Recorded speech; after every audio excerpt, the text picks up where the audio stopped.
안녕하세요. 저는 세준성형외과 이승정 원장입니다. 오늘은 가슴 성형에 대해서 말씀드리고자 합니다. 기존의 1편에서는 눈 성형, 그리고 2편에서는 코 성형에 대한 간단한 어떤 수술 방법이 있는지, 수술에 대해서 많은 분들이 궁금해하시는 부분에 대해서 질의응답 시간을 가져봤는데요. 오늘은 마찬가지로 그 다음으로 많이 하는 수술인 가슴 성형에 대해서 어떠한 수술 방법이 있고 또 어떤 보형물이 있는지, 또 가슴 성형에 대해서 또 많이 궁금해 하시는 분들이 계세요. 그래서 그런 궁금증을 또 풀어드리는 시간을 가져보고자 합니다. 일반적으로 가슴 성형들을 여성분들 같은 경우는 많이 하시게 되는데요. 최근에 들어서는 점점 더 늘어나는 것 같아요. 그게 이거는 이제 서양뿐만 아니라 동양, 서양 다 마찬가지입니다. 가슴이라는 어떤 신체 기관 자체가 여성에게 있어서는 어떤 여성성을 상징하는 그런 조직이다 보니까 제가 생각하기에는 남자분들 키랑 좀 비슷한 것 같아요. 그러니까 남자분들의 어떤 이제 외모 신경 쓸 때 제일 먼저 쓰는 게, 남자들은 키 컸으면 이런 것처럼 신체 부위에 있어서 여성분들이 가장 많이 신경 쓰는 부분은 가슴이 이제 커졌으면 하는 그런 부분입니다. 그래서 여성성을 상징하고 또 마치 남성분들의 키처럼 좀 크면 클수록 좋겠다라는 생각이 있기 때문에 남성분들은 사실은 대부분은 키를 이제 180을 원하죠. 대부분은. 근데 평균은 170 초반, 170 이하인 분들도 180이 되고 싶고 170 초반인 분들도 180 이상이 되고 싶은 것처럼, 가슴 성형은 여성분들의 이상형은 C컵입니다. 그러니까 A컵인 분도 C컵이 되고 싶고 B컵인 분들도 C컵이 되고 싶고, 또 그러다 보니까 아무래도 이제 그런 식으로 가슴이 C컵이 되고자 하는, 뭐 그 이상 원하시는 분들 계시지만, 그래서 그런 요구를 충족시켜 드릴 수 있는 이제 그런 수술이 가슴 성형 수술 방법이 될 것 같습니다.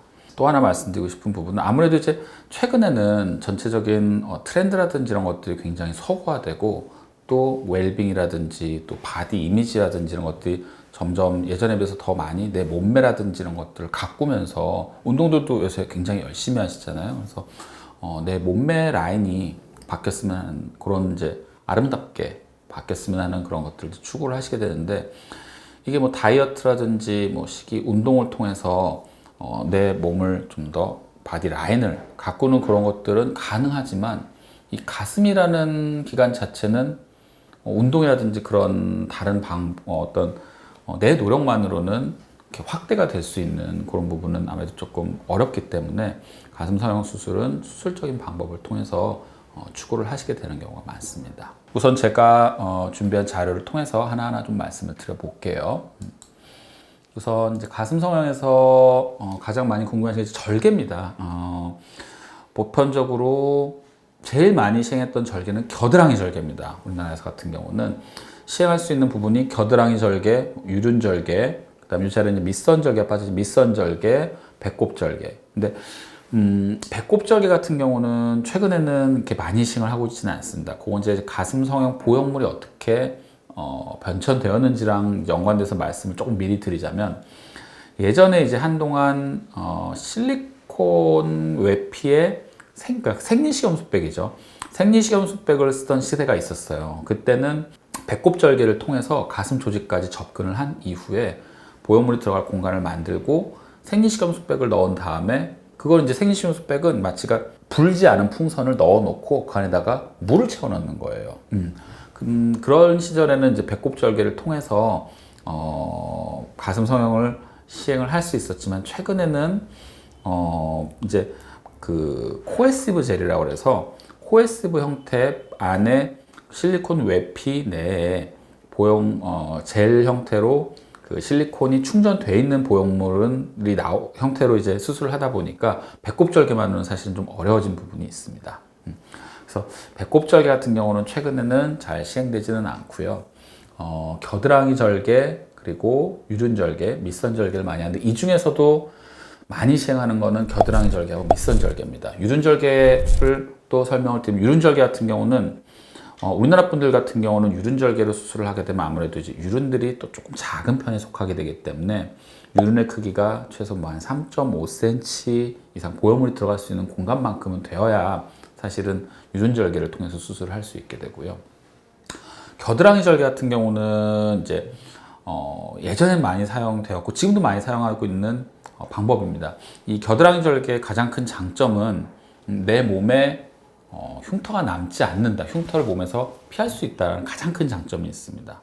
물론 겨드랑이 절개 같은 경우는 그 가장 큰 장점 때문에 가장 많이 시행을 했었습니다. 근데 어떤 단점이 있냐면 아무래도 수술 자체가 이제 가슴 쪽에서 가장 먼 절개를 통해서 접근을 하다 보니까 내시경을 이용을 해서 근육을 박리하는 그런 형태의 수술이 돼야 된다는 부분이 있고요. 그러니까 아무래도 술기적으로 좀 더 까다롭습니다. 또 하나는 그러므로 해서 전신 마취를 하고 수술을 해야 된다는 부분이 있고, 그리고 아무래도 팔을 통해서 하기 때문에 다른 수술, 직접적으로 보형물 넣는 수술보다는 회복이 조금 더딘, 팔 쓰는 것도 좀 불편하고요. 그런 단점이 좀 있고요. 그리고 마지막으로 이제 간혹 겨드랑이 흉터가 조금 안 예쁘게 남으면 나중에 옷을 입을 때 나시라든지 수영복 입었을 때 좀 겨드랑이 이렇게 조금 이렇게 숨기게 되는 그런 단점이 있을 수가 있겠네요. 그래서 예전에는 겨드랑이 절개가 한 7, 80%였다 그러면 최근에는 밑선 절개를 해서 수술을 하는 빈도가 훨씬 많이 늘었어요. 그래서 밑선 절개 같은 경우에는 장점은 밑선 쪽으로 절개를 해서 접근을 하면 보형물이 들어갈 공간에 바로 접근할 수 있기 때문에 아무래도 수술이 좀 더 빠르게 진행될 수 있고, 또는 이제 수면 마취로도 수술이 가능한 그런 회복이 그러다 보니까 빠르고 그런 장점들이 있기 때문에 아무래도 밑선 절개의 수요라든지 이런 부분들이 최근에는 좀 더 늘어난 추세고, 아무래도 이제 겨드랑이 절개랑 반대로 나시라든지 이런 거 입을 때 좀 더 자유롭다는 그런 장점이 있겠습니다. 그래서 아까 서두에 이제 절개를 말씀을 드리면서 보형물의 종류에 대해서 보형물의 변천사가 좀 있습니다. 그러니까 사실은 이제 70년대 말에서 80년대 초에 미국에서 이제 한번 실리콘 보형물로 인한 파동이 좀 있었어요. 그러니까 무슨 얘기냐면 이 보형물의 조직은 보형물의 겉을 싸고 있는 막 쉘이 있고요. 보형물의 외피 안에는 충전재, 싸고 있는 컨텐츠가 충전재가 있습니다.